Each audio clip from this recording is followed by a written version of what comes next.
ನಮಸ್ಕಾರ, ನೀವು ನೋಡ್ತಾ ಇದ್ದೀರಾ ನ್ಯೂಸ್ ಫಸ್ಟ್ ಲೈವ್. ನಾನು ಮಧುಸೂದನ್. ಮೊದಲಿಗೆ ಹೆಡ್ಲೈನ್ಸ್. ಬೆಳಗ್ಗೆ ಬೆಂಗಳೂರಿನಲ್ಲಿ ಅಗ್ನಿ ಅವಘಡ. ಟೈರ್ ಗೋದಾಮಿನಲ್ಲಿ ಧಗಧಗನೆ ಹೊತ್ತಿ ಉರಿದ ಬೆಂಕಿ. ಚಾಮರಾಜಪೇಟೆ ಸುತ್ತಮುತ್ತ ಆವರಿಸಿದ ದಟ್ಟ ಹೊಗೆ. ಬೆಂಕಿ ನಂದಿಸಲು ಅಗ್ನಿಶಾಮಕ ಸಿಬ್ಬಂದಿ ಹರಸಾಹಸ.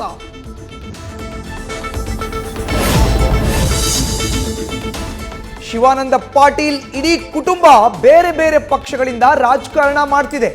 ಮಗಳಿಗೆ ಟಿಕೆಟ್ ಕೊಟ್ಟಿದ್ರು, ಸೋದರನ ಪುತ್ರ ಬಿಜೆಪಿಗೆ ಸೇರಿದ್ದಾರೆ. ಸಚಿವರ ನಡೆ ಪಕ್ಷ ವಿರೋಧಿಯಾಗಿದೆ ಅಂತ ಹೈಕಮಾಂಡ್ಗೆ ಸ್ಥಳೀಯ ನಾಯಕರ ದೂರು. ದೆಹಲಿಯಲ್ಲಿದ್ರು ರಾಜ್ಯದ ರೆಬಲ್ಸ್ ಮೇಲೆ ಅಮಿತ್ ಶಾ ಕಣ್ಣು. ಪ್ರಭಾರಿಗಳಿಂದ ನಿತ್ಯ ಮಾಹಿತಿ ಪಡೆಯುತ್ತಿರುವ ಬಿಜೆಪಿ ಚಾಣಕ್ಯ. ಅಸಮಾಧಾನಿತರ ಮೇಲೆ ಡೈರೆಕ್ಟ್ ನಿಗಾ.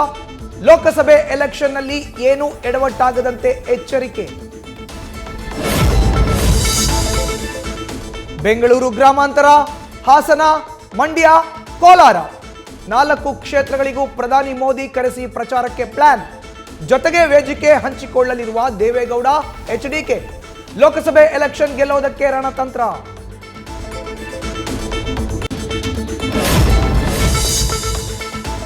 ಮಾಜಿ ಪ್ರಧಾನಿ ದೇವೇಗೌಡರ ತವರಲ್ಲಿ ಮಾಸ್ಟರ್ ಸ್ಟ್ರೋಕ್ ಕೊಡಲು ಮುಂದಾದ ಡಿಕೆಶಿ. ಬಿಜೆಪಿಯ ಮಾಜಿ ಶಾಸಕ ಪ್ರೀತಂ ಗೌಡಗೆ ಕೆಪಿಸಿಸಿ ಅಧ್ಯಕ್ಷರ ಗಾಳ.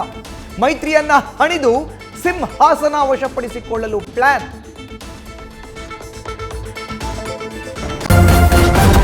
ನ್ಯೂಸ್ ಫಸ್ಟ್, ನಿರ್ಭೀತಿಯಿಂದ ನಿಮ್ಮ ಪರವಾಗಿ.